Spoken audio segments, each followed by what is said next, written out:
My name is Maya. I am 32 years old. I have a husband. His name is Daniel. We have a daughter named Lily. She is 6 years old. We have lived together for 9 years. I loved Daniel deeply. I trusted him with all my heart. I believed he would never hurt me. I thought he was an honest man, but I was wrong. It was a weekend. I had a cold, so I stayed home to rest. Daniel said, "It's Jake's birthday tonight. I'll be late." I smiled and said, "Okay, have fun." I watched a little TV and fell asleep early. But while I slept, something else happened. Something I didn't know. Something that would change everything. The next morning, Daniel was quiet. He didn't say much during breakfast. He looked at his phone.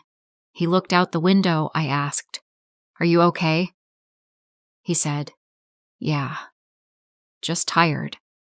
But something felt off. I watched him closely, but he avoided my eyes. Later that evening, my friend Nina came over. She was at the same party. She looked nervous. "Maya, I wasn't sure if I should tell you, but I saw something last night." I felt cold all of a sudden. "What do you mean?" I asked. "Daniel, he was dancing. With someone. Close. Too close. It was his ex, Clara, and I saw them kiss." The room spun. I felt like someone had punched me in the stomach. "Are you sure?" I whispered. She nodded slowly. When Daniel came home, I waited by the door. I didn't cry. Not yet. I looked straight at him and said, "Tell me the truth. Was Clara at the party?" His face changed. He looked frozen. Guilty. "Yes," he said quietly. "Did you kiss her?" Silence. A long, heavy silence. "Maya," he started. "I was drunk. She came close. I didn't plan it. It just happened?" I said. My voice was shaking. "You kissed another woman, Daniel." He stepped closer. "It was one stupid kiss. That's all. I love you. I love Lily. Please don't let this destroy us." I picked up his bag. I walked to the door. "Get out," I said. "This house is mine, and you made your choice." He didn't fight. He looked broken. But he walked out. Lily was staying at my parents' house that weekend. I was glad she didn't see our fight. She didn't need to hear shouting or see me cry. After that night, Daniel called me many times. He sent long messages. He said, "I love you. I'm sorry. Please give me one more chance." But I didn't reply. Then his mother called. She spoke softly and said, "Maya, please don't be angry. All men make mistakes. My husband also had a girlfriend once, but I stayed, and now we're okay." I took a breath and said, "I don't want to live with a man who kisses other women." She said, "Think about Lily. A child needs her father." I replied, "Lily can still see her father, but I don't want him as my husband." Some people told me I was too serious. Some said I should forgive him, but they didn't feel what I felt. I didn't want to sleep next to a man who kissed another woman. I felt hurt. I felt dirty. I felt alone. Yes, I still loved him, but love is not enough. Trust is more important. And he broke that trust. Now, I live alone with Lily. I am not always happy, but I am calm. No more lies. No more pain.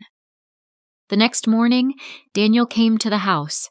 He stood quietly at the door, holding a small bouquet of white lilies, my favorite. His eyes looked tired. His face was pale. He didn't look like the confident man I once knew. He looked broken. He whispered, "Can we talk, Maya?" I hesitated. Every part of me wanted to shut the door, but I opened it. Just a little. He took a slow breath. I made a terrible mistake. I was lonely. I felt disconnected, but that's no excuse. I was weak. I kissed her, and I hate myself for it. I kept my voice calm. You didn't just kiss someone. You kissed away our trust.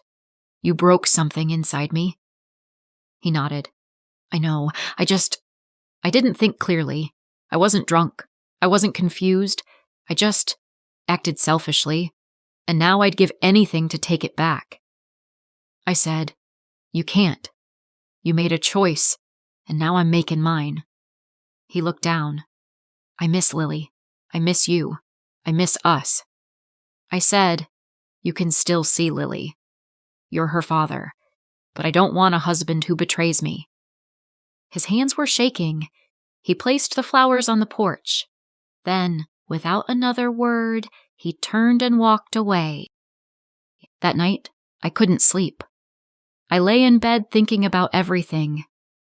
I remembered the first time we met, his smile, his awkward jokes, the way he brought me coffee when I had late study nights. I remembered our wedding, simple but full of hope. I remembered the day Lily was born, how he held her like she was made of light. He used to cook dinner when I had bad days. He stayed up with Lily when she had nightmares. He'd sing off-key lullabies just to make her laugh. He was a good man. Was. Now he felt like a stranger. The next few days passed slowly.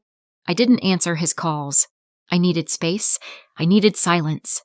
But he didn't give up. He sent messages every day. "Maya, I miss our family. I'm sorry. I can't sleep.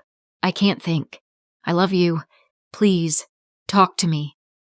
One night, he sent a longer message. "You don't have to forgive me now. Maybe not ever, but I'll wait. Not because I'm sure you'll come back, but because I know I deserve to wait. For the damage I caused. For the pain I brought. I still love you.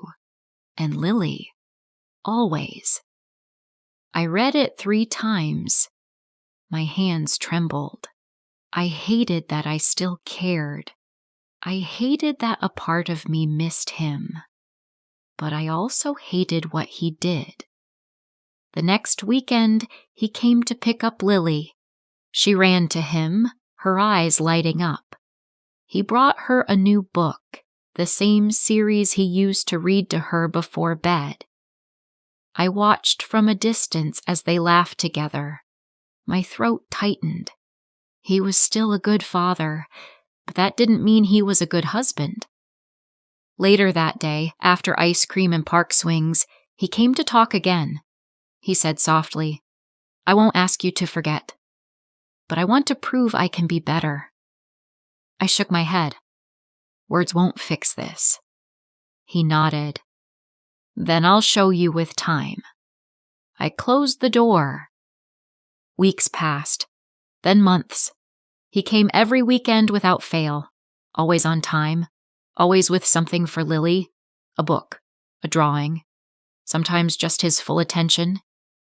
He stopped making big promises. He just showed up, steady, quiet. He didn't try to win me. He just tried to be better, and I noticed. He started volunteering at Lily's school events. He helped her with homework. He even learned to braid her hair. One sunny afternoon, he came early. Lily was playing outside. He asked if he could help clean the garden. I nodded. We worked in silence for a while. Then he said, "Maya, I still love you. I know I broke your heart, but I've been rebuilding mine, without lies, without excuses." I didn't answer at first. He continued, "You're not the same. I see that. You're stronger now, and I admire you for it." But if there's even the smallest place in your heart that still remembers us, I want to earn it back." I looked at him. He looked older, wiser, quieter. Not the man who kissed someone else, but not quite the man I married either. I glanced at Lily, chasing butterflies, her laughter rising like music in the air. Something in me softened. I said, "I'm not choosing you because I need you. I'm choosing you because I believe in growth, in second chances, for Lily, and maybe for us." His eyes filled with tears. He held my hand gently. "Maya, thank you," I whispered. "This doesn't erase the past, but it's a step forward." That night, Lily asked, "Are we a family again?" I kissed her forehead and said, "We never stopped being one. We just needed time to find our way back. Sometimes love is tested in painful ways, but when someone truly changes and you truly heal, forgiveness can rebuild what was once broken. Not to erase the past, but to write a new chapter." If you liked this story, please like, share, and subscribe.